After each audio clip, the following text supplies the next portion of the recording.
This morning's discussion, we're going to look at research as a means of beating and staying ahead of your competition. And I hope that by the time we're finished, you'll see that in order to accomplish this edge that we're talking about, this, being able to beat and stay ahead of the competition, that you need to develop a research mindset in the way that you operate your business, or what I'm calling the research consciousness. So as I said, I'm the first to tell you that I'm not an expert at research, but I will confess that I operate in a space of applied research, which means I use research findings to design solutions. And I actually love knowing things. So I have developed this sort of research consciousness for myself over these years in trying to figure out how to come up with solutions and answer questions that clients might have, or in my capacity as an adjunct lecturer at the university, that students might have. It will require me to stay ahead and keep learning and knowing more things. But let's get down to sort of the basics. What is research? Yeah. So research is really, okay, if I'm going to give you a kind of a academic definition, is systematic investigation into a study or of materials and sources in order to establish facts and reach new conclusions. So you see what I've done here. Research is really just probing something in order to establish facts and reach new conclusions. But I like to think of research as a technology.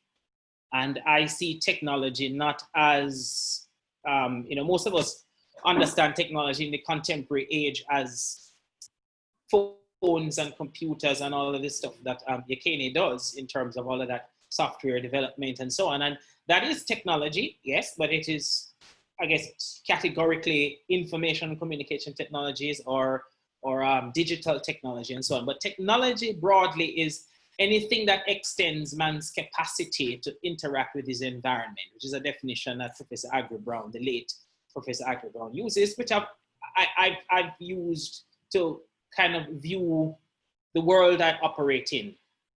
And so if technology, if research is that technology that expands your capacity, you can see the value it has to small businesses, because small businesses could always do with a little extra capacity, right?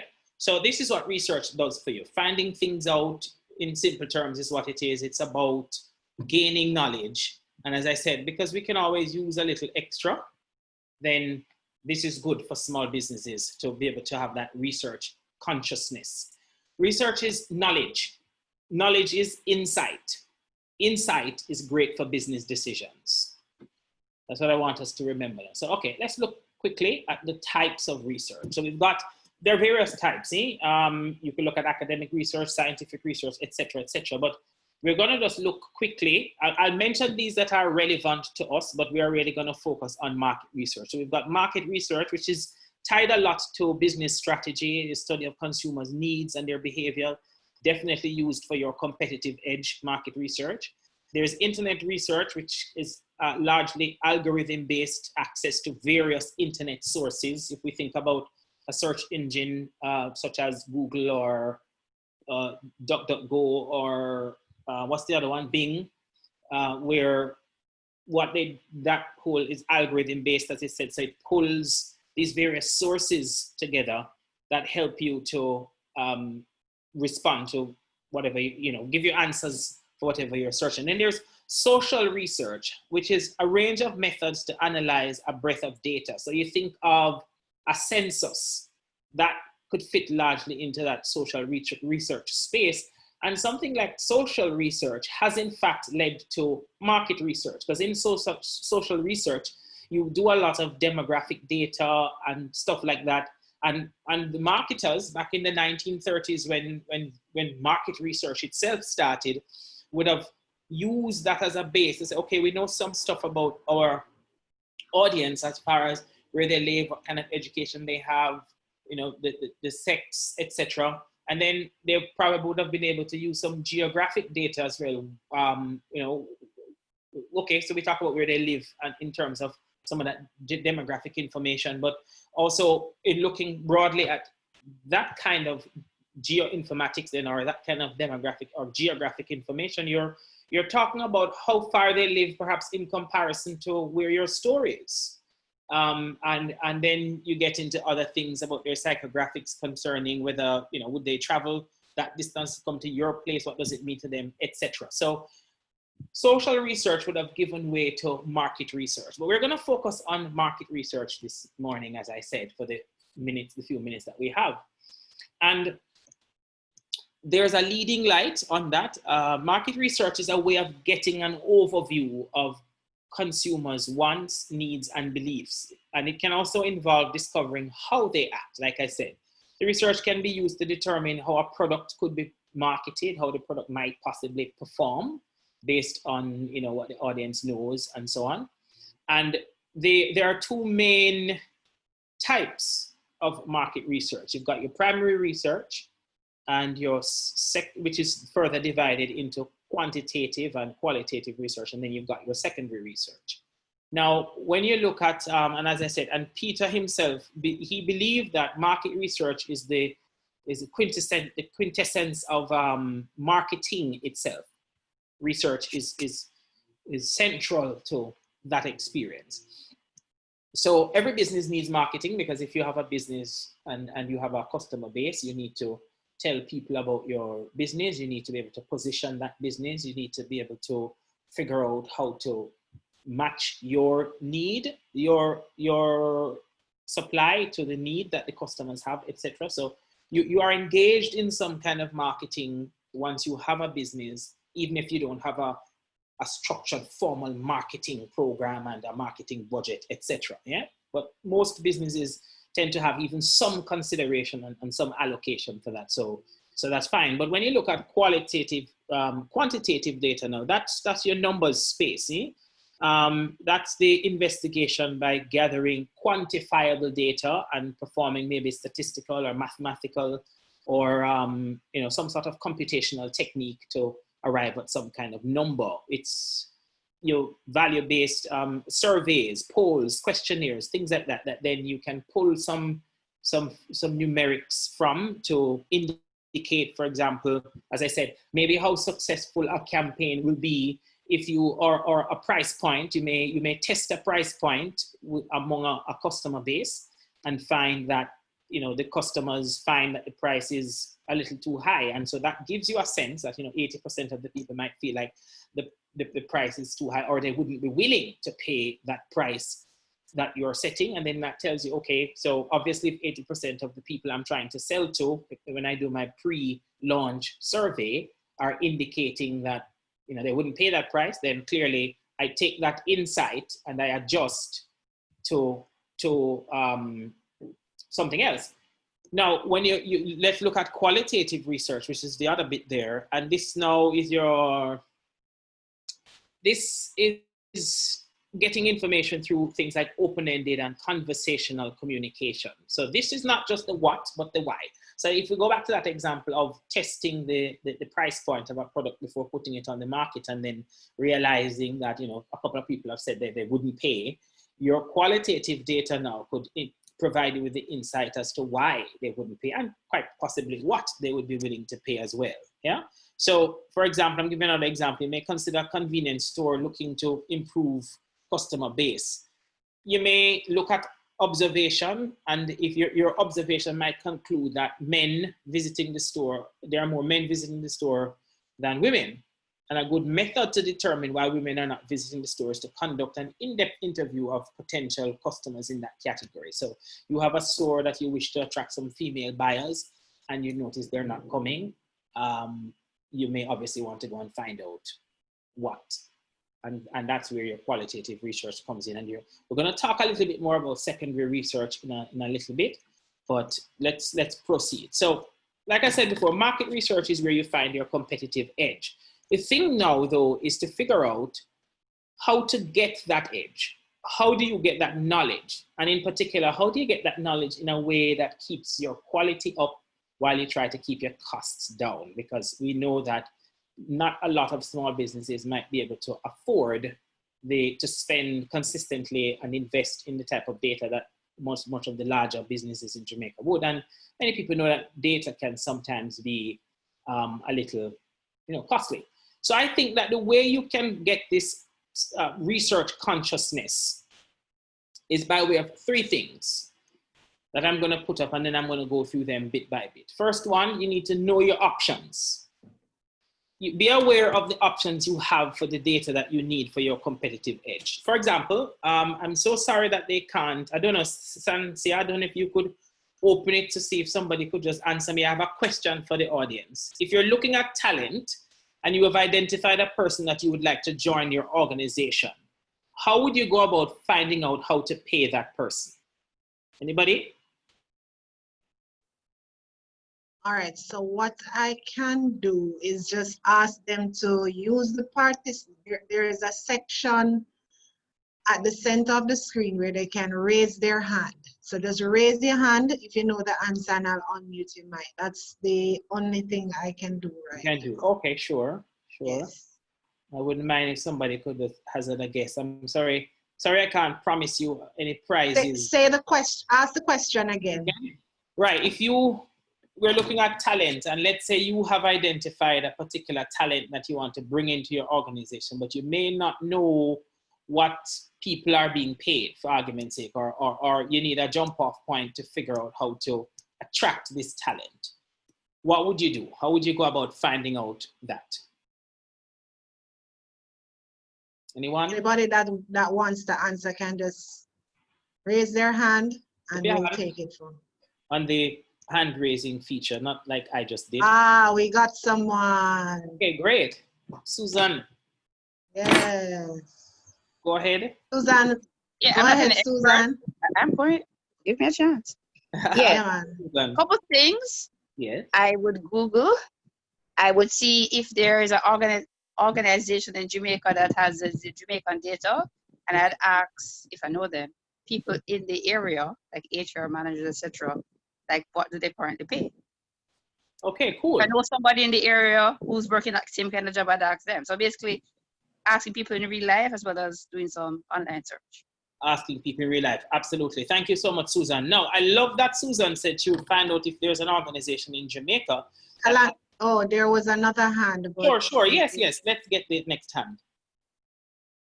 Okay, Jordan, hold on 1 second.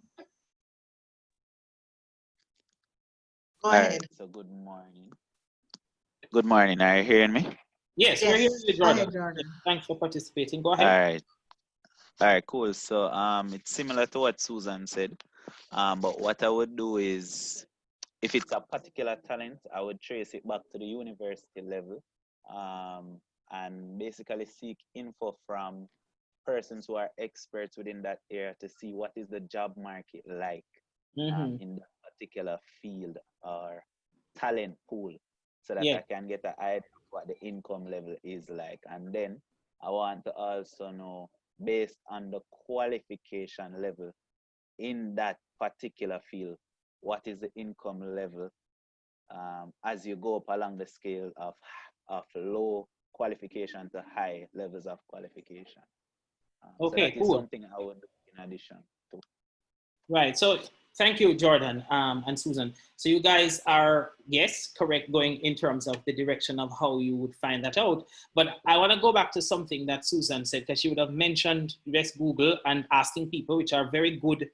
Well, I don't know if I can say that Google is very good. Google is a nice starting point. I don't know if I say very good, because people put up information, it may not always be accurate. But Google is a helpful place to get you started. Asking people certainly is a good place. And Susan said she would find out if there's an organization in Jamaica that has that data, and there is, because the Jamaica Employers Federation actually has a study that you can access that can provide you with the average salary of different levels and categories of workers in different industries. So that's one way to go. She also mentioned, HR professionals. There is also the Human Resource Management Association of Jamaica. Now, I don't know if they give salaries in the same way that the JEF data would, but they might be able to provide you with additional information about how you could go about that whole process of finding out what kind of package to offer this person. So in looking at what are the options that you have in terms of, as I said, knowing your options, then we can look at primary research.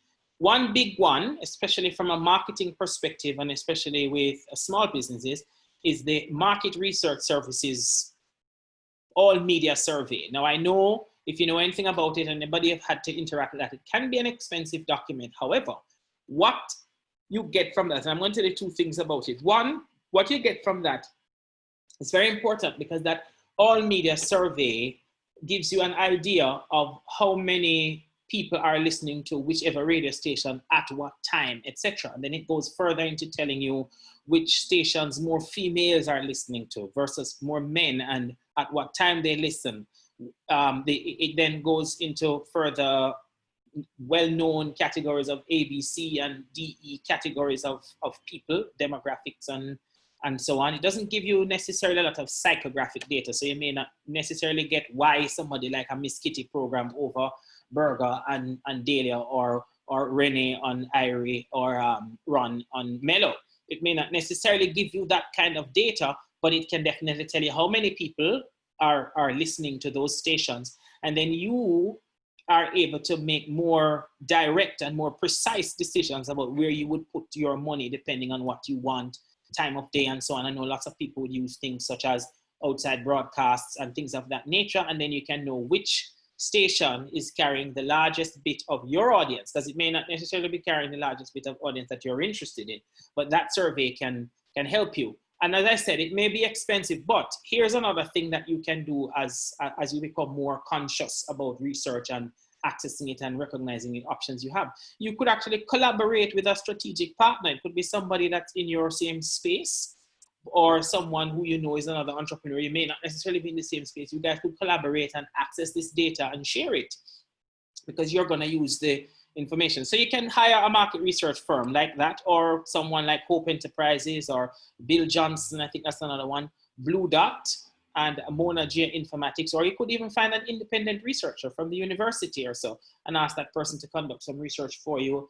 You may be able to negotiate a different price. Now I know that on average, depending on consumer data like that, can run you about $1 million something. Many small businesses may not have $1 million to be able to spend on research, important as it is.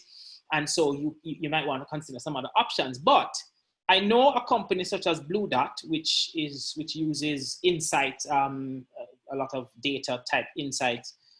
They sell insights. They have different approaches. They have a database of respondents that is wide and widely spread across the island and large sample sizes, etc. And you can access information from them for as little as 100,000 plus 150,000 or something. That is what I think Laren said to me a couple of weeks ago when I was having a conversation with him about something else. And so it's possible. The geoinformatics, Mona Geoinformatics, is also a very good entity that if you're at that place and you can, Mona Geoinformatics is using its data to help the PSOJ to decide which areas to go into, how to rank the most vulnerable communities in Jamaica so that people who the PSOJ is helping in this COVID relief, with its COVID relief fund, they can actually precisely find the communities that have all the right variables and so on. So it's very important. It can be a little costly, yes, but as I said, it's just knowing what's out there. Now let's look at secondary research, which could be a little easier to access price point wise. And we look at an entity like such as Statin that puts out and collects a lot of data that you can access and apply their productivity or their cost living condition survey that give you a sense of what your customer base might be able to afford depending on a product. If you're thinking of going up market or down market product, you can access information there. You can go to the PIOJ. In fact, the PIOJ has a network library. When you go on their site, there's something called Ask the Librarian or Ask the Library. Yeah, Ask the Librarian. And what they do is actually pull together whatever question you put. The answers come from a network of different libraries, National Library of Jamaica, the universities, and other entities that have libraries. On the PIOJ website, you can go to the bookshop and you can actually download stuff for free. The quarterly presentations that the Director General makes about the state of the economy and so on, if you need that kind of data for your plans, the actual presentations and his speech or the speech of the DG is available from the site that you can download for free. They recently launched something which I think will be very important to us. The first of its series the survey of establishments. It was launched in 2019, and that tells you how many different types of businesses are in Jamaica, what areas they are, whether they're urban or rural. So you can imagine you are trying to find out how, you know, how big your particular sector is, and where you fit in that. And you, in terms of where you're located, you could be out of town or in town. And that survey from PIOJ, the survey of establishments, which, as I said, is available that you can access for free. Then you're looking at somewhere like the Ministry of Labor and Social Security. They have a labor market information system that has a lot of information about the condition of the labor market and that you can access and use. Other government ministries and agencies that have databases can also help you. In fact, the JBDC itself is one such entity that could have information that you could access about the number of people who may be in your space operating, etc. The Companies Office of Jamaica is another one. You have the Social Development Commission. I remember once trying to design a solution for a client who was trying to use some of its money to address a social issue of education within a particular community in Jamaica. And we wanted to get a sense of what's going on with that community, how many people are in there, what age group of students live in that community and top living condition, etc. And we were able to access some of that information through the Social Development Commission, which, as you may be aware, the Social Development Commission actually profiles all the 800 plus communities that are in Jamaica, and that can give you quite a bit of information if you wanted to target a particular community with your product or service. Electoral Office of Jamaica would also have information, for obvious reasons, the kind of electoral markings of the different constituencies and so on, help you with precise information. Consumer Affairs Commission also has some information on consumer issues that they conduct annually that you can access.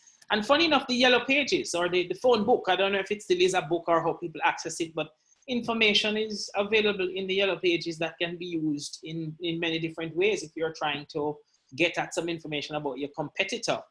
Here's another one, annual reports. If you're in a space where you are not publicly listed, you may be a smaller player within an industry or a sector that has players whose businesses are listed on the stock exchange and they're required to actually put out their annual reports. You can find a lot of information out about such entities by reviewing, you know, things and looking at what they identify as their most profitable location. And, you know, then you can investigate and say, okay, what kind of marketing activities do they put behind those locations that, and then you can look at it and see, is this something I could mimic, etc. Then you do some comparisons. What were they doing when their company was at X stage versus now? And so that's another bit of information you can use if you look at the secondary research information that's available that you can access for free. And that's all about developing that research consciousness. The second thing is beware of the sources of the data within your reach. Social media and web analytics is one of those things. That's data that you have access to. If you're using social media, you can access those analytics to have a sense of your reach, what posts or content that you've put on getting the most traction, etc. Your website analytics can also give you some information about what's going on with your page and people visiting, are they leaving too soon, etc. People, you know, average time they spend. That can give you some idea about that channel as an opportunity to connect and sell, etc. Again, giving you that edge. Your transaction records, the number of transactions, the period, the peaks and dips of your transactions as they relate to months or days of the week or periods of the month and so on. That can also give you additional insight about how to adjust and use that information. YouTube videos of interviews. Sometimes you are actually researching your competitor and you can find some YouTube videos of interviews that they have done, and you hear some of the things that they talked about and how they had, you know, implemented a particular strategy. I mean, I know sometimes in Jamaica they don't really give that away, but sometimes you can learn from the things that they're not saying, or it can spark an idea and you go and dig a little further to learn more about that. Articles that are written in the press about the competition or the marketplace or opportunities that may be coming down the road. those that provide you with very good, that's within your reach, that's a cost, low cost or cheap way of accessing information. A very, very easy one that both Jordan and Susan would have mentioned earlier, the thing of asking other people. And that happens two ways. You could actually find experts who know things. And if you can develop a rapport with that expert and ask them questions and begin to learn from them. Some of these experts are at the university campuses. They may not necessarily have the same kind of commercial outlook as someone who may be working in an organization. And I find that a lot of these researchers that are on university campuses and so on, they tend to enjoy sharing their information and sharing their knowledge with others. So, as a business person, you strike up those conversations and learn what you can about what they're doing. What's his name?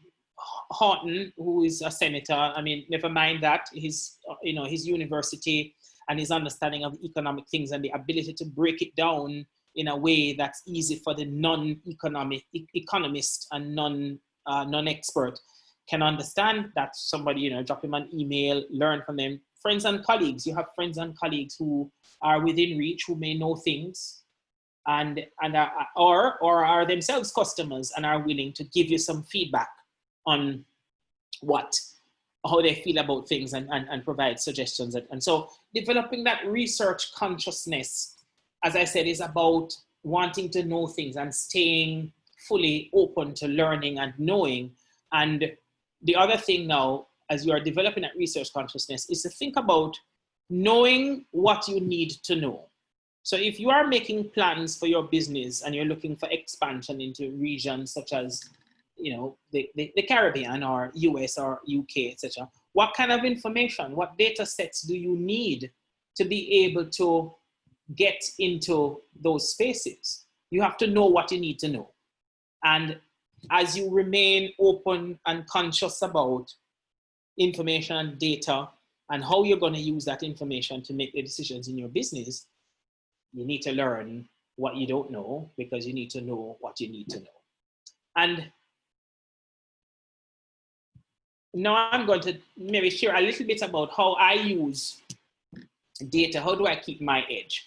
So while I don't spend a lot of time, and this is probably very bad, and maybe many of us on this call do that, I probably spend more time doing research to design solutions for my clients than I do on my own brand and growing that. My business, which has been in operation since 2013, or certainly gone into the business since 2013, has largely grown based on referrals and so on. So I don't spend as much time on that, but I am collecting data, and I collect data in different ways to use that. For example, if I do a public relations activity for a client, I focus on, in the back of my mind, I say I'm doing data-driven PR. So I'm trying to indicate the value. I'm going to communicate the value of this PR. So in my business, when I do that and I go ahead and I measure the impact of the PR that I have done, when I am then speaking to the client about the work we've done, I speak to it in terms of the data. And I would say, well, we generated $2 million worth of PR for you on this campaign. And that may give me an opportunity to get another job with that client, or use that information to get new business, or use it to increase my charges, my fees, because not only do I indicate what was the value that I generated, I can also make a comparison of the media, the value of what they earned in the public relations activity based on how much they put in. So if you spend $500,000 on a campaign and I return $2 million worth of value to the efforts, then we can see who is winning where, and that gives me an opportunity to increase. And that's one of the ways that I use the data. Another one of the things, because as I said, in my business, as Sansia would have pointed out before, my approach is to use content to design customer experiences that generate leads and increase brand equity. So on the one hand, people want businesses, you want to make sales, so you need the leads to be able to close and make the sale.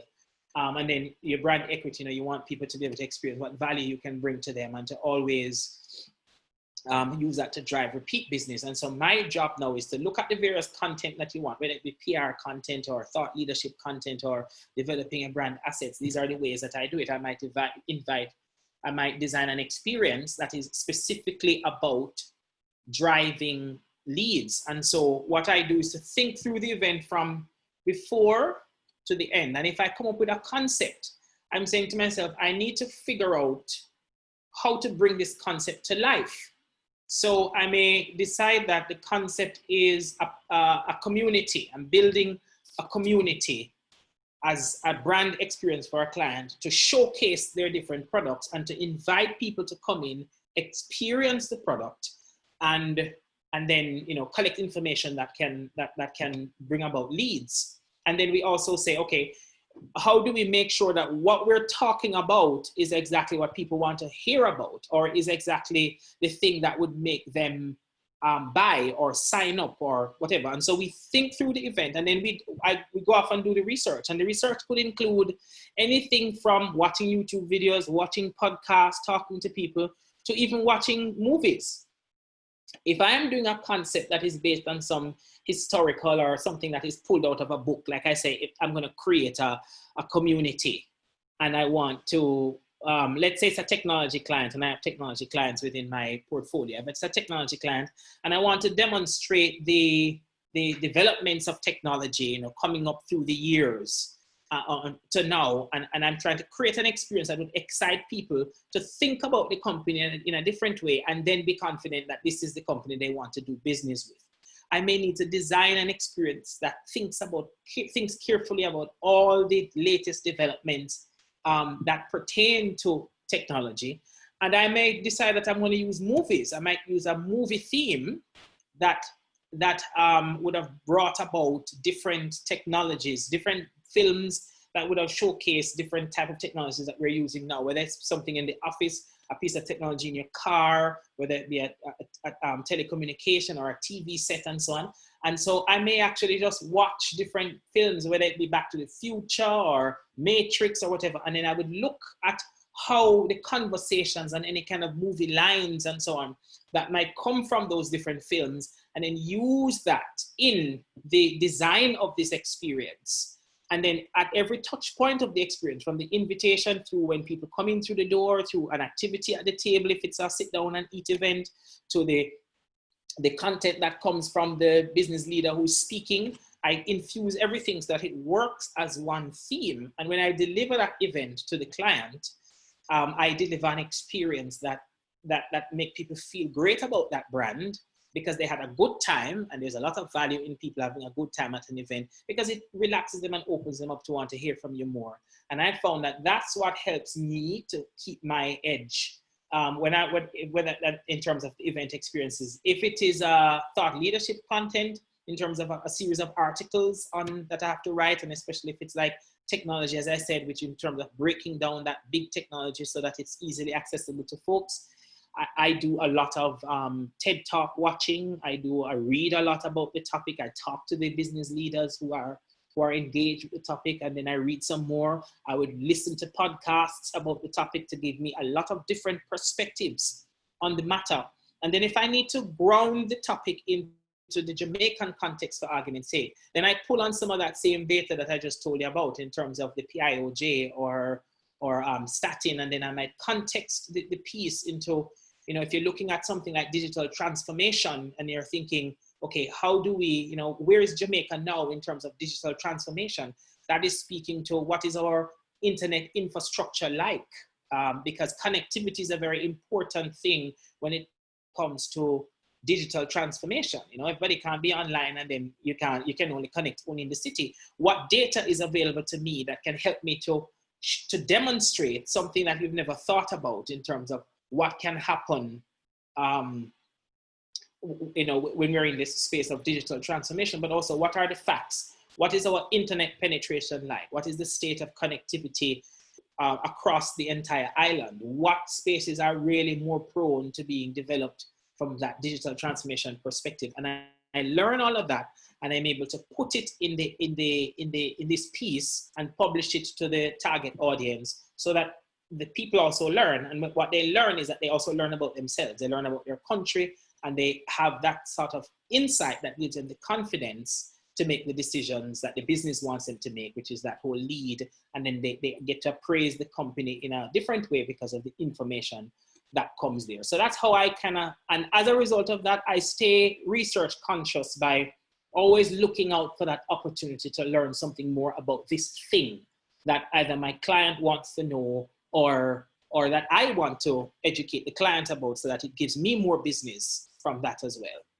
And that's how I would just give you a quick reminder that, you know, what the competitive edge for you really is, it's a consistent thing. So you have to develop that way of always being conscious about, where can I get this information and what I can do with it? You know, what are my options? What's close to me? And what do I know? What do I not know that I need to go know, so that I can keep this edge so that I can use research to maintain my edge. I think that's where I'd stop for now until the questions. Fabulous. Thank you so much, Kalando. That was a very, very good presentation. I personally learned so much, you know, looking at all the different organizations that we can get information from, the publications, the phone book. How many people didn't really know that the phone book is filled with information? Right? You know what I mean? So thank you for that fabulous information. At this point, we're going to hand over to Yekeni. So Yekeni, you can go ahead and unmute your mic, and we will talk about your presentation afterwards.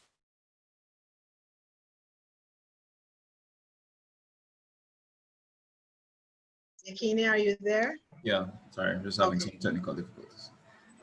All right, so hello everyone. So my name is Yekeni Wallen-Bryan. I'm just going to bring up a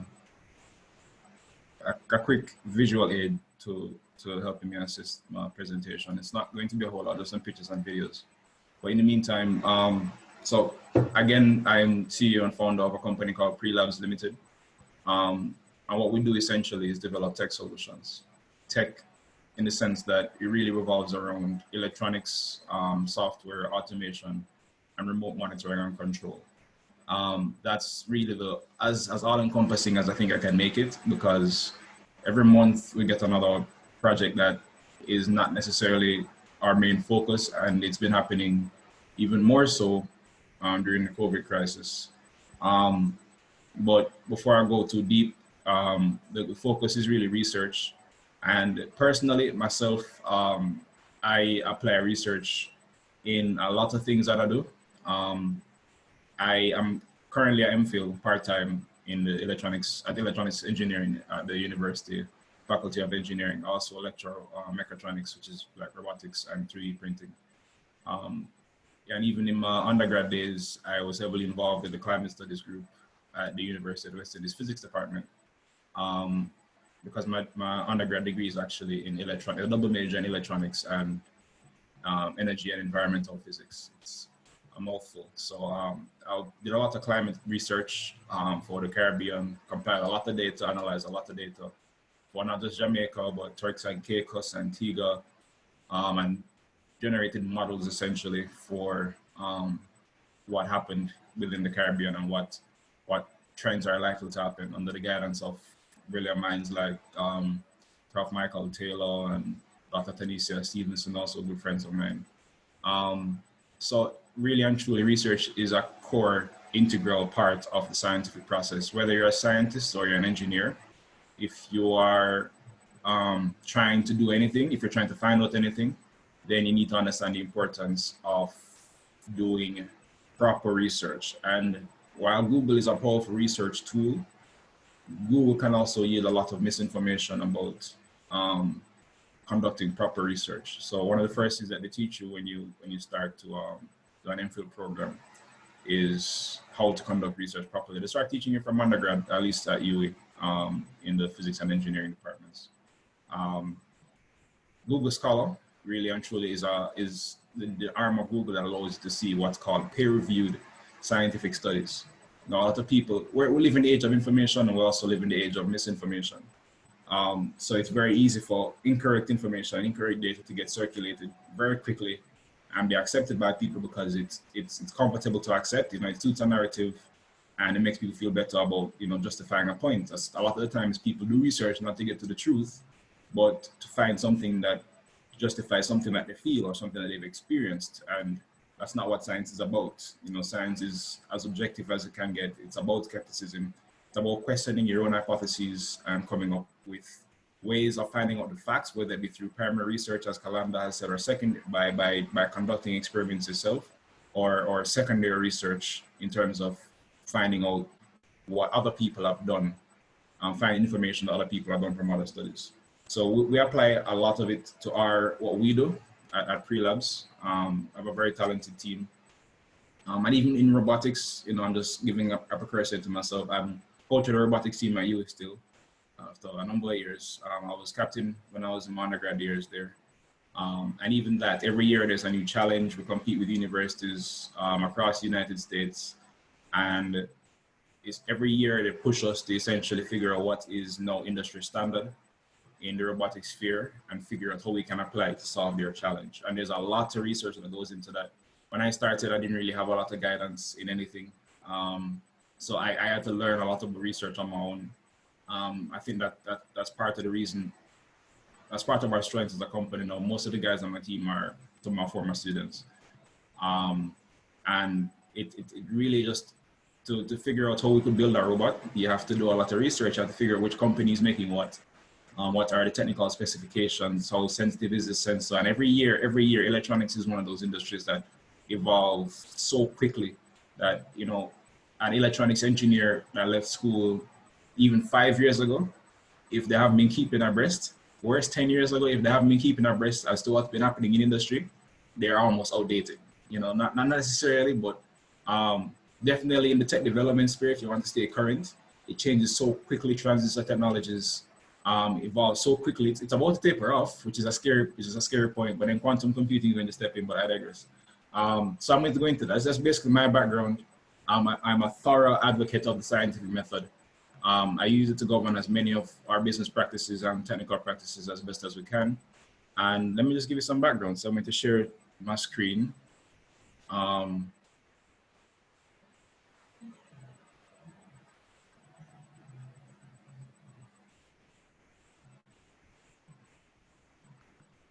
Give me a sec. All right, so yeah, PreeLabs, we center ourselves around monitoring, control, and automation. And as our tagline is, we translate vision to reality. Yeah, it's something that a tagline I started years ago, and it's been applying. We've been living true to it for the past 4 years this year. Yeah. So yeah, I stated my background. And basically, we develop tech solutions that empower people with data, that enable people to act and to automate. So while we use a lot of data, a lot of our solutions actually help people to generate data.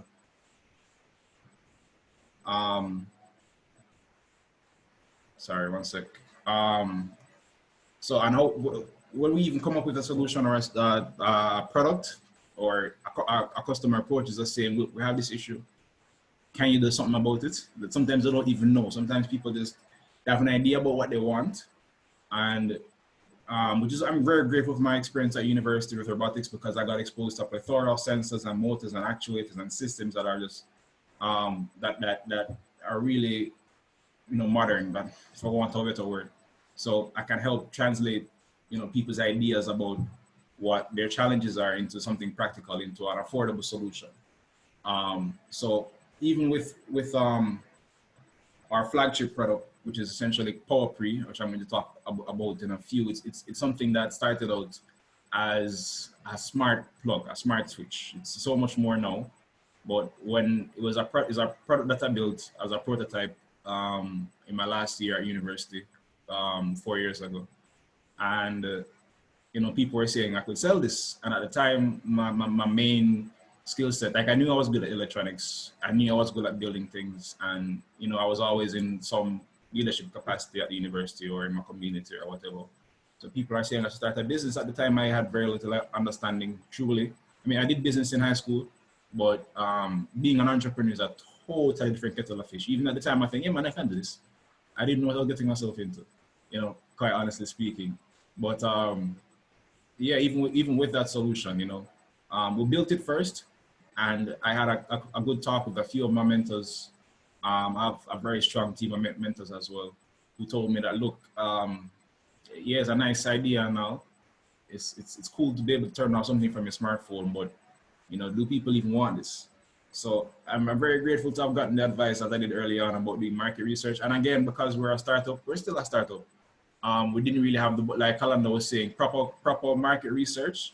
You know, consumer market research costs millions of dollars. And even in the context of a place like Jamaica, there isn't a lot of primary data available on consumer behavior. So companies like Blue Dot, you know, Lion, a very good friend of mine, their mission is to really make as much of the data available as possible to everybody, because data empowers businesses. And, you know, Jamaicans have a tendency, myself sometimes as well, to not trust data, but to trust our guts. A lot of business decisions are driven by that. So the first question, but you know, there's quantitative data, which is what agencies like Lion and Blue Dot and Mona GIS can provide. But there's also qualitative data that can get you to appreciate and understand on a general sense how people feel about something. And it's important to understand the limitations of any study when you're conducting it, but we all have experiences. You know, you don't necessarily, while there's very little data, for example, look at what's happening in the US right now. While there's very little data about, you know, white and black crime, there is almost everybody's experience can essentially attest to the fact that this is something that's real, you know, in terms of white and black disproportionate police brutality and systemic racism. A lot of people still like to believe it doesn't exist. And because of the fact that there's not a lot of data, unfortunately, because a lot of departments have been reporting a lot of this data, but people's experiences are real. People see this happening maybe 5 times in the past 10 years, and it's an anomaly. People, you know, humans, what makes humans unique is our ability to recognize patterns and to, you know, come up with conclusions based on them. Now, all the times our experiences are factual in terms of what reality actually reflects, but they do mean something. You know, we are given this intuition for a reason.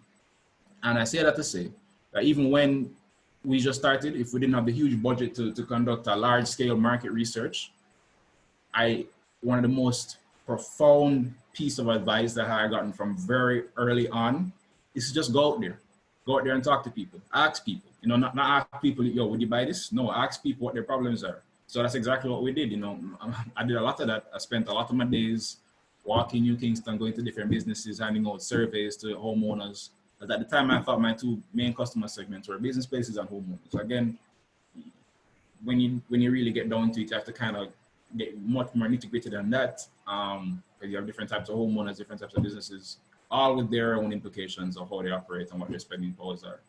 But I just what I did, I got in my car, I parked it somewhere, I went door to door, and I had a set of questions.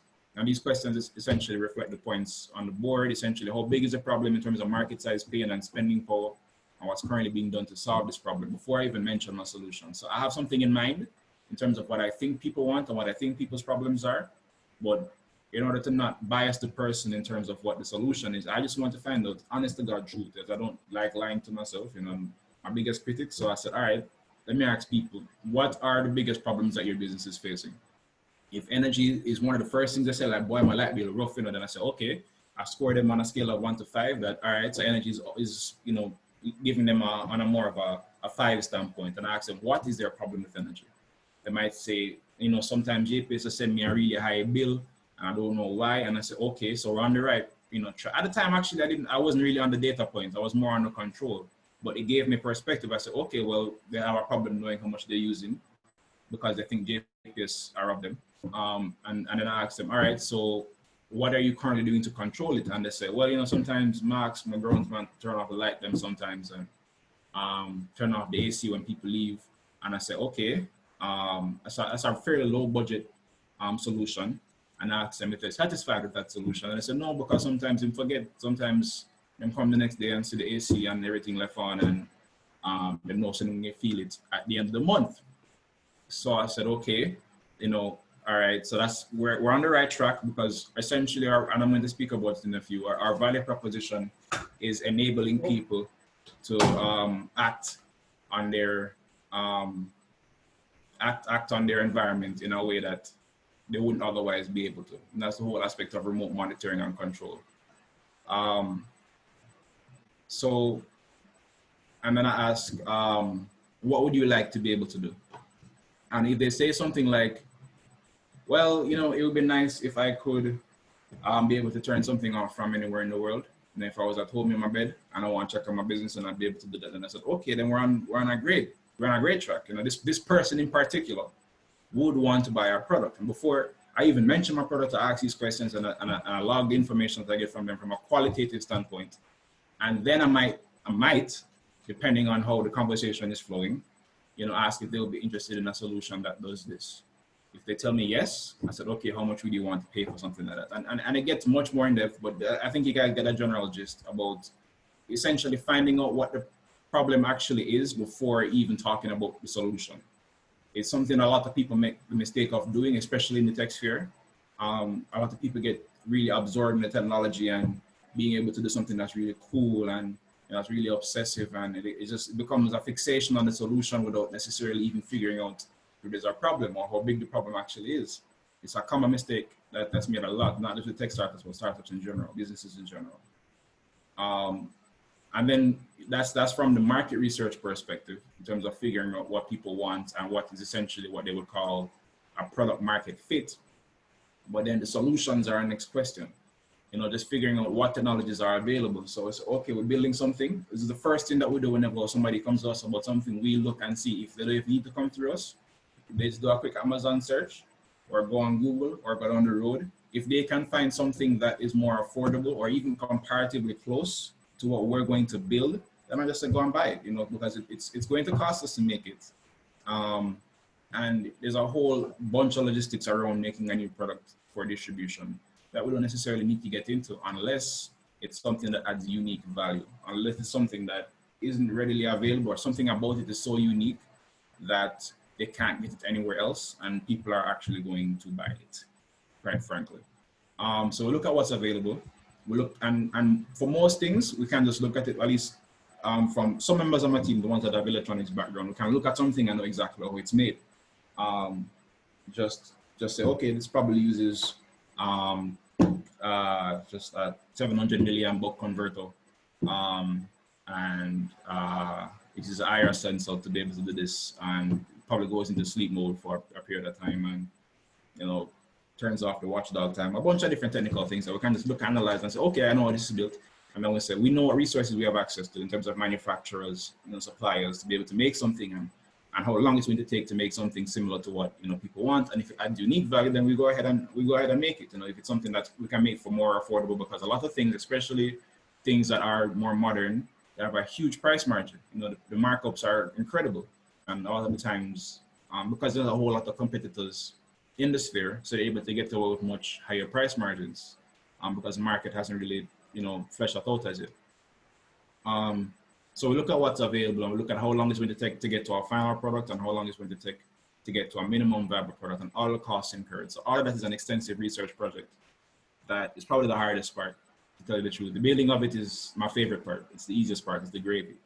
The hard, painstaking part is doing the research and figuring out what is available, how much it's going to cost to make something, what is it that people actually want, and getting that right. If you don't get that right, you're going to waste your time. You're going to waste your time, you're going to spend a lot of resources and time and effort into building something that no one wants. So we spend a lot of time trying to get that part right. So just to give a context about one of the main products that we have, which is PowerPre, which tries to solve the problem of people essentially misusing resources, leading to overpaying on the energy bills and just danger, fire hazards, etc. Okay. So there's negligence. So where people's guests, their family members and employees that have poor practices that lead to high utility costs, security vulnerabilities, safety hazards, you know, etc. There's a lack of insight.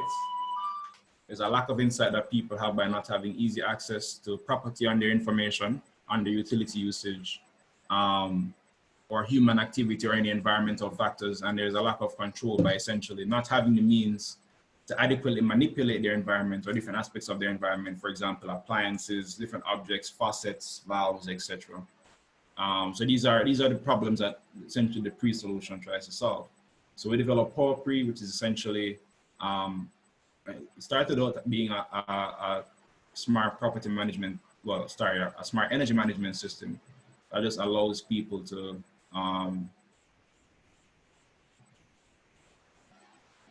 allows people to control their electrical appliances and the energy consumption in their home or business places in a way like never before.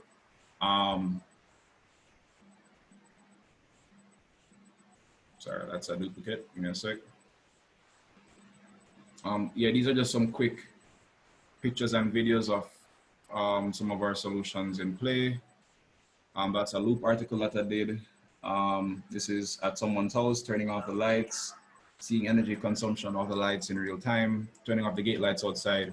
This is an Airbnb on the left where there's a motion sensor that when you walk in, it turns on the lights and the AC is automatically. And you can also do so from your smartphone, turn on the AC and the lights, and see energy consumption, which is a big selling point for us in real time, as well as over the course of a month, so you know exactly how much AC you use, exactly how much your child has used over the month, or your guest, if you have a guest, you can bill them accordingly because you know the dollar figure associated with it as well, because we do the conversion for people to make it easier for them to understand based on JPS rates exactly what a kilowatt hour is and what that translates to into dollars, Jamaican dollars. So our value proposition for Power Pre is essentially insight where people can see their energy usage in not just watts, but as well as dollars, being able to control their appliances from anywhere, automating. So instead of controlling it manually, you know, there are sensors and algorithms that can make smart decisions for you. There's also analytics for businesses where you can generate reports and even projections of your energy usage, and as well as your costs, so you can break down exactly where your problem areas actually are. And it's one platform. It's a device for just about every appliance that you have in the home or office. We have a device, or just about every appliance they have in the home or office, we have a device that's compatible with it, 220, 110, even 380 if you want to do monitoring. So that's generally the problem for businesses, that the human error, you know, I won't go into this too much, but you know, you have a lot of employees, they don't use things properly, and it's hard for them to identify where their problem areas actually are. And to put in sub-metering is very expensive for a lot of applications and just not feasible. Sometimes not even technically viable. So they need a way to be able to do that. And our solutions essentially allow for that. So this is Power Pre Premium for businesses that just breaks down energy profile over the course of a year, a month. Again, just going over it into more of the same. Identify problem areas, the energy impact assessments, the ROI assessments. It essentially gives you a lot of data. It allows you to conduct primary research on your own business, as you know, the theme that we're really talking about and why I'm going into this. You know, research doesn't necessarily have to be conducted in the lab. You know, just by sitting down at a security post and taking a tab of everybody that comes through the door every day. That's science. That's research. You're conducting a scientific experiment to get data, primary data. It's just important to understand those limitations. And these are just some screenshots from the version. And, you know, over the past couple of months, my team has been swamped with a lot of things revolving around COVID and the COVID crisis. A couple months ago, Lauren, the same Lauren there from Blue that gave me a call saying that he saw a video on Twitter about how important ventilators are in a COVID crisis and how Jamaica had very little. And he asked me, because Lauren knows about what we do, asked me if I could build one. I said, I don't know. I don't know anything about ventilators, but I can look into it. So there's a lot of research that went into that. Fortunately, because of the COVID crisis, a lot of medical research has become a lot more accessible and available, especially about ventilators. So I was in a not too short period of time, I was able to say, yeah, we can probably do this. And we built a prototype. I can show you some videos in a few. But then it just kind of snowballed into other things. You know, I saw that there's a shortage of face shields as well. have access to some 3D printers. So I said, all right, I can 3D print some face shields. Maybe it's necessary. I didn't know at the time that, the CDC would have found that, it can be very contagious from water droplets, just by going in the face, and that regular people will need face shields in a few months' time. Started 3D printing that. Currently, we've printed over 2,000 for the healthcare sector through a nonprofit initiative, through the Citizens Response JA group. I've also been printing testing swabs. We have got some really sophisticated 3D printers, medical grade 3D printers that can print testing swabs. And we've also made hand wash stations and hand sanitizer dispensers. I can show you this quick video on the hand wash stations in a second.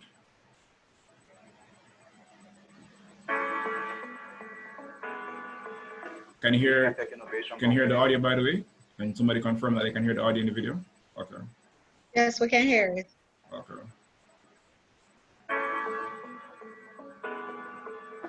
Being a tech innovation company, since the start of the COVID-19 crisis, we've been trying to find different ways in which we could innovate locally to help combat some of the challenges faced during this crisis. In a presentation to the Prime Minister with the Citizens Response JA group, he indicated and made us aware of the fact that hand wash stations are going to play an integral role in whatever reopening strategy that we introduce as we begin to become comfortable with a new normal. So within 24 hours, myself and my team built our first prototype. Since then, we've been supplying our hand wash stations to local BPOs as well as health centers and are receiving numerous requests to get them deployed. COVID-19 has tested nations all over the world, large and small, in ways like never before. The health reports are now more than ever to be self-reliant in locally produced technology and solutions. These hand wash stations are but one in a number of solutions that we're looking to deploy to help make Jamaica more resilient during this time. Yeah, so that's a quick synopsis on the hand wash stations. Again, the Prime Minister made us aware of that, request. And we built it, and we got a lot of calls from call centers and BPOs, and I'm still getting requests for them to be deployed. And we're coming up with different versions, some that are waterproof so they can withstand outdoor conditions, solar powered, can work with or without NWC. That's what we have right now. But yeah, we've also been working with Jamaica Fiberglass products to the things like making testing booths for the Ministry of Health. These are some of the testing swabs that we've been printing using a special type of printer. These are some of the printers that we've been printing face shields with. We also made ventilator splitters. Fortunately, hospitals never had to use them.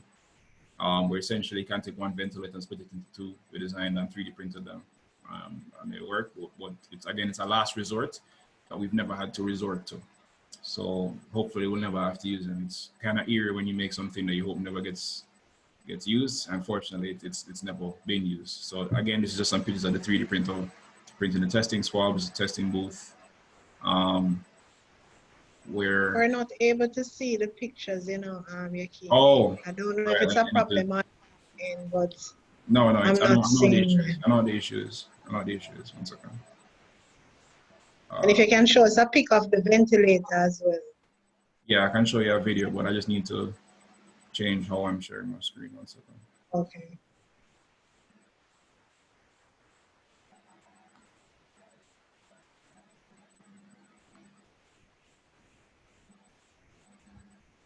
Can you see that now? Yeah. Yeah, okay. So yes, these are the two first iterations of the ventilator. This one here, can you see my mouse cursor? Yes. Okay, yeah, this one is the first one that we had on Smile Jamaica. It was just a proof of concept, really and truly. Wasn't able to adjust the tidal volume or regulate pressure, but it did regulate rate of compression. This one does those. Ambu bag, unfortunately, wasn't as accessible. I won't delve too much into the technical aspects of it. I won't bore you with that. But yeah, that's just the Prime Minister wearing one of the face shields. This over here is an intubation box that we built that, again, fortunately has never had to be used. We gave a few to the hospital as a donation. And what would that intubation box, what would that be used for? All right, so here, I remember my team, Kristen, is this dummy is representing a patient. Oh. This intubation box is for essentially intubation. You know, when the doctors or nurses are putting a tube down your esophagus. Is esophagus or Yes. trachea? I think it's trachea. Down your trachea, they expose themselves to aerolized particles. Water droplets can spew and they can go into the doctor's face, and it's a high risk thing, especially for COVID. So this box essentially is acts as a shield from those aerosolized droplets, water droplets, etc. Very simple, but it's important that we get the dimensions right, etc. This isn't the one that this is a prototype. They have a much more recent one. Don't think I have a picture of it somewhere, but I wasn't able to find it. And yeah, so this is another. But as you said, fortunately, we never ended up having to use. Yeah. They still have them though. So the university, at least the university hospital, still has them. So if they ever need to do intubation really quick and they don't want to expose themselves, and they have the option of doing that. Yeah, this is just the most recent testing booth where essentially the doctor will be inside. Inside is somebody raised the hand. Let me just finish this point. It's a negative pressure room. So what that means is air is constantly being pushed out of the box, and that essentially prevents air from coming in. Positive pressure inside. So that air doesn't come in, contaminated air doesn't come inside the box to contaminate the doctor. And the patient will stay outside, and the doctor will perform the test, COVID test on the patient. Somebody had a question? Yes, you want to jump to that right away, Peter. I'm going to unmute you now. All right, good morning, everyone. Great presentation. I just had a quick question where it just came to me with regards to the masks or the face shields that you guys have created using 3D printers. Have you thought about using that technology to provide face shields for students during the upcoming CSEC exams or external exams? Because my concern is just like wearing masks. Like I'm thinking of students wearing masks for hours at a time in a confined space, and how that would affect them, wearing that mask for that period of time. Because, an exam could be like 2 hours, 2.5 hours, whatever. So have you guys thought about that? Yeah, we have, but the thing is, face shields don't substitute masks in the sense that why we wear masks really and truly is less to protect us and more to protect others. Because when we speak and when we breathe water droplets into the air, and COVID contaminated water droplets that go on the surface of tables, desks, etc. And by putting on a mask, we essentially limit how much water droplets get dispersed in the air around us. Face shields, on the other hand, essentially protect us from projectile water droplets that are coming into our eyes, ears, on our face in general, that are still susceptible points for infection from COVID. So yeah, it's something that we're looking at. Again, the production of face shields is an entirely non-profit venture at the moment. Our primary objective is to make sure that the hospitals and the healthcare sector have adequate protection and resources needed to carry out their activities, because the failing healthcare system is essentially a failing society for all of us. So they need to be protected. We need to ensure that they have it. After that, we'll see if we can get it to the schools. I know that the schools are looking at ways of procuring face shields, not by other means. Other people are bringing them in. I don't think they're able to get them as fast as we can, but even us, with our production capacity, we're producing probably 200 a day. And even then, that would not be enough to supply to all the schools in a timely manner. By the sheer numbers, that's of tens of thousands easily, and they need them right now. Well, if you start now though, Yekeni, and we count the days that you have to September, and you start now, and you're producing 200 a day. We're still printing, but they're just going to the healthcare sector. So it's not like we've stopped. We just have a quota that we're trying to meet for the healthcare sector based on what they said they needed. But after we've done that, after we've met those commitments, then we can look and see how we can reallocate to meeting other sectors of the Jamaica. But yeah, hope I answered your question adequately. But yes, I'm just going to show you a quick video on the ventilator and operation. This is the second iteration. It's not the most recent one, but yeah, I don't know how to explain this very simply, but you see this purple bag here? That's called an ambu bag. And if you know what doctor in Jamaica, they will tell you that when they were an intern, they had to squeeze what they call bag of patient.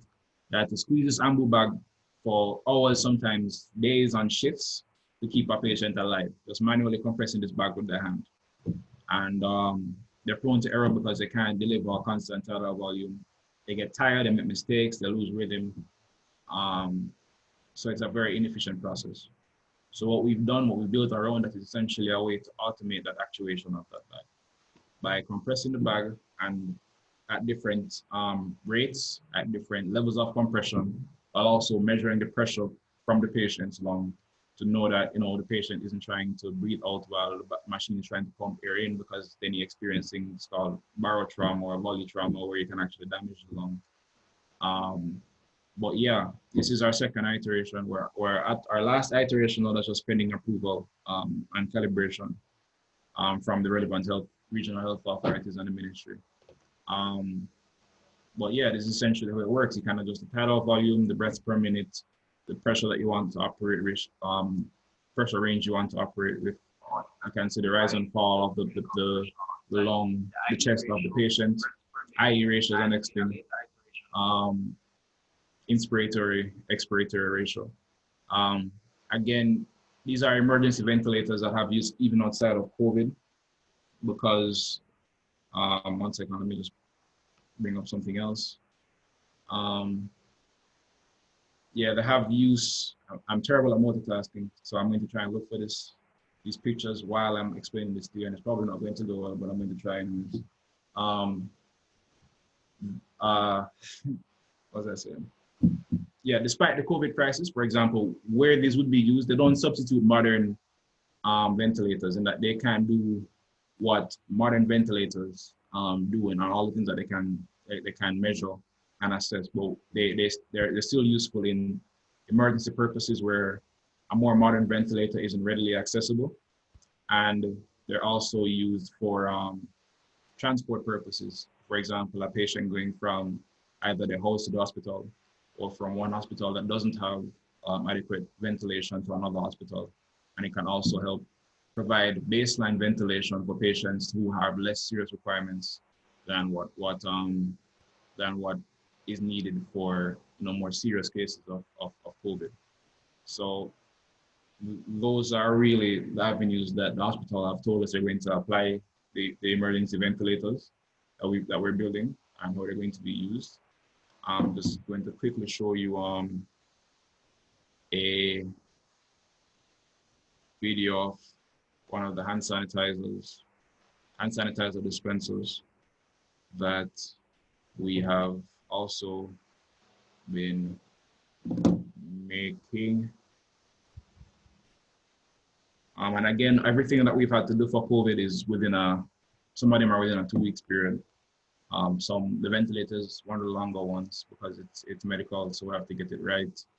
Have a lot of meetings and consultation with the hospital. So the research that you conducted in order to get these items ready for the coronavirus period, the face shield, the ventilators and stuff.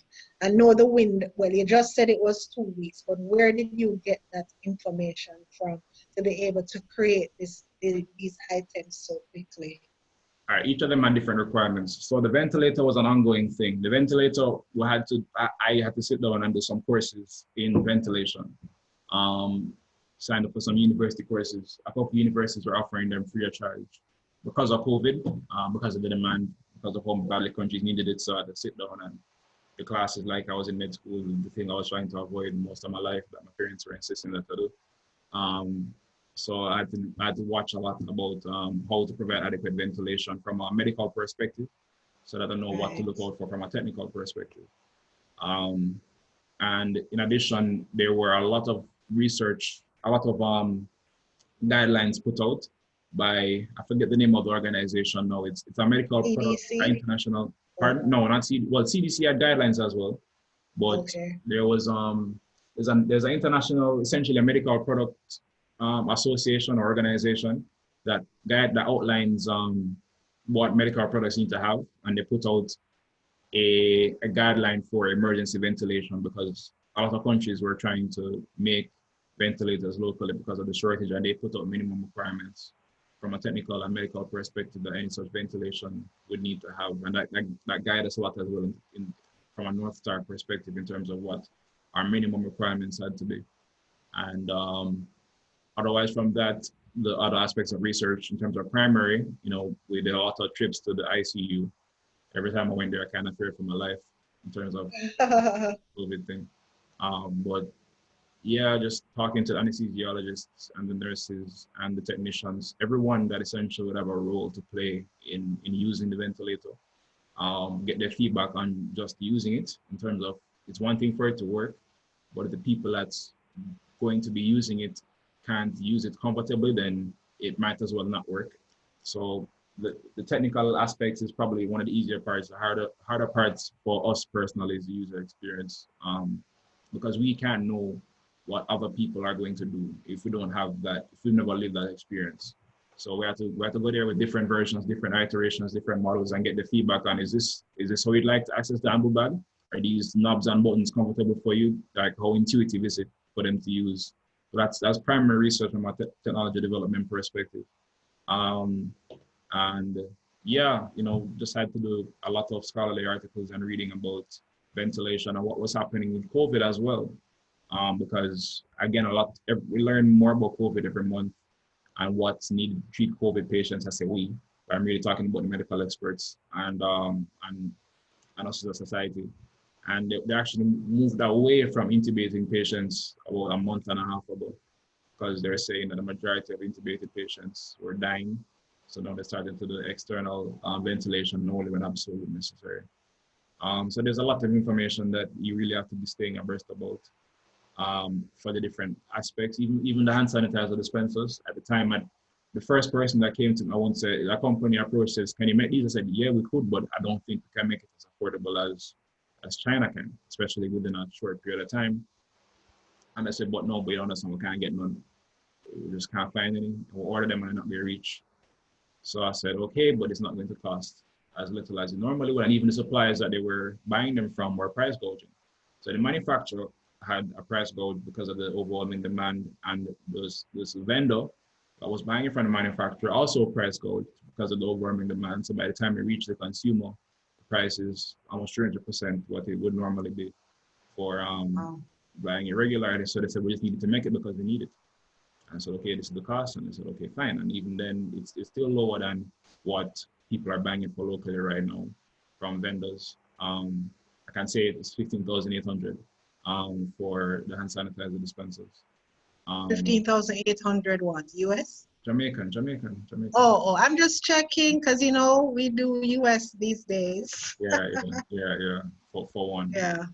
So we've been able to stay price competitive, but again, that's probably only going to be, at least in the current version, during the COVID crisis, because when things start to normalize and hand sanitizers aren't in as great demand, the prices are going to start to fall, and it's going to be difficult for us. We can, but I don't know if it's going to be worth it to compete with China prices, because there's something called economies of scale, and the larger volumes the larger volumes of anything that you're making, your cost per unit is going to go down. And the Jamaican market is small compared to the Chinese market and the markets that China supplies to. So, and it's not necessarily something that we want to do as in the long term. We're doing it because we know the country needs it, and there's an overwhelming demand. So it can be sustained from a business perspective. So this is just a quick video of it. It's an easy interchange with a regular hand sanitizer bottle, and you just put your hand under it to use it. It's fairly straightforward. It was never hard to make. It's just the cost per unit that we're concerned about. But yeah, that's just a couple of ways and things that we've been doing on a regular basis, as well as on the COVID basis that applies research. I hope I was able to provide some, context and information in understanding how research can play a major role. And I just want to finish or close off by saying that we take science for granted a lot in this country. And essentially what can be yielded from the scientific method of being objective, having a control, adjusting variables, and seeing what results we can get, and taking systematic approaches to acquiring data, and not just looking at something and say, yeah, man, no people want this, or I think that's a problem. We need to move away from that as a society and how we do business and how we live our lives. We need to depend on research more. We need to depend on data more, because that's what's going to allow us to grow as a country into the future, which is now. So any questions or however you guys want to proceed? All right, thank you very much, Yekeni. That was a fantastic presentation. Very, very fascinating. It's so great to learn about the back end, a lot of what happened in the back end of COVID during the period. A lot of us were just at home and we didn't know what was happening. We know that Jamaica don't have enough ventilators. We know, the different situations, the different issues that face us as a country. So I did hear about, the fact that they identified a company, an entrepreneur in Jamaica that was able to produce a couple of ventilators, but I had no clue it was PreeLabs, So it is so great to know that it is a local company with a young entrepreneur utilizing his knowledge, his education, his important education is, to really help us in a time that we need it. Thankfully, we did not have to use any of those ventilators. But of course, the face shields and the hand sanitizing equipment will remain relevant as we proceed with what's happening with COVID. But one of the things I wanted to bring out from your presentation, Yekeni, there's just one question that stood out to me out of the whole presentation, and it is to ask people what their problems are. A lot of times as entrepreneurs, persons tend to not ask the right questions. You start a business and then you go and look for the customers. It's not really so it works. What you're doing is identifying solutions for the customers. So you need to ask the customers what they want. And I'm really happy that these presentations, both from Kalando and Yekeni, was able to really outline the importance of research and where you can get the information from, where information is available, so that you can utilize that information when you're making your decisions as it relates to your business. If there are any questions, I'm not seeing any hands popping up and I'm not seeing anything in the chat, which means, gentlemen, you are probably as clear as mud. I would like to think it was a little clearer than mud. I'm sure it was clearer than mud. I'm not seeing any questions popping up at all, and there are no comments in the chat. All right, so I guess this is where we're gonna call it an end for today. I want to thank you, Yekeni and Kalando, for sharing this morning with us. Thank you for that very valuable information that you shared with us. I think we need to do more of these presentations so that our entrepreneurs can understand the importance of research to business development. I want to remind everyone that the recording will be available on our YouTube channel, JBDC Jamaica. So you can check that later on today. If you know someone that missed it, just subscribe to our channel and you will be able to access this and all the previous presentations. We also have a workshop, a webinar at 1 o'clock. Oh, I see a question coming up, popping up from Susan Muir. What about research for e-commerce service solutions outside of Jamaica? Kalando, you want to take that one, research for e-commerce service solutions? Oh, as in, okay.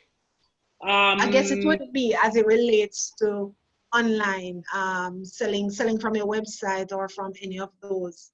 Okay. If I'm understanding, say outside of Jamaica, meaning e-commerce solutions that people can use. Persons from outside of Jamaica would access.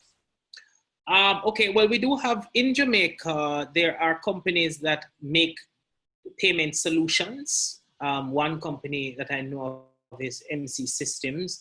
There's another company called Spur Open that in fact has an e-commerce solution with a relationship with with the bank. So I would start there, because what happens is sometimes they have partners. So MC Systems, I know one of their partners is Diebold and Verifone, which are also when you go to the point of sale and you swipe your card, the terminal, those payment terminals, that's one of MC Systems partners. So those people, like if you research their solutions that they have, MC Systems is the company that would have made the swipe, the Sagicor swipe mobile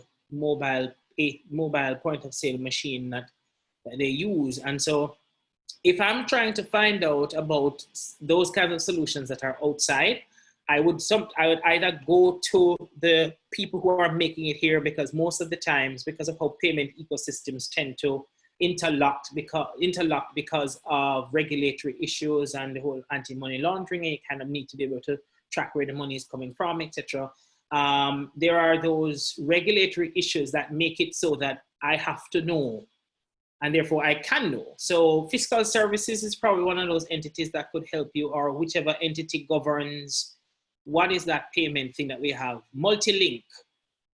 Can you repeat names of the organizations? Okay, I said MC Systems. It's a local company. That company is in fact a member of the Jamaica National Group. And then there is Spur Open. Yeah, and Open is another company that I'm aware of. And then, yeah, Multilink. So what I would do if I'm trying to find out about international partners is I would start with the local ecosystem and see what I can probe there to then land me with the international people. Great. And I also want to direct Susan to 2 previous webinars that we hosted. One was demystifying e-commerce, and one was e-commerce solutions for MSMEs. Both of those presentations are available on the JBDC Jamaica YouTube channel. Just take a look at those 2 presentations and see what background information you can get from that. And as I said, those 2 presentations are available on our JBDC Jamaica YouTube page. Yeah. All right, so just 2 more. Dave Roy had said, I learned a lot, and there was someone named Marilyn White saying thanks to the team. Great presentation, points very well articulated, learned a lot. That's Claudette. And there's another question you said? Okay, and then I was just gonna read the same comments that you were looking at. All right, thanks to JBDC and both presenters. You're welcome, sir. All right, so thank you very much, Kalando. Thank you, Yekeni. Thank you again, ladies and gentlemen, for having joined us. Remember, we have another session at 1 o'clock. We're looking at mass production of sewn products. So you can join us again at 1 if you have registered. If you haven't, it's okay. You can go ahead and register, and we will grant access to the workshop for you. Thanks again, and have a wonderful rest of the day. Okay, take care. Thanks for having us. Take care, everybody.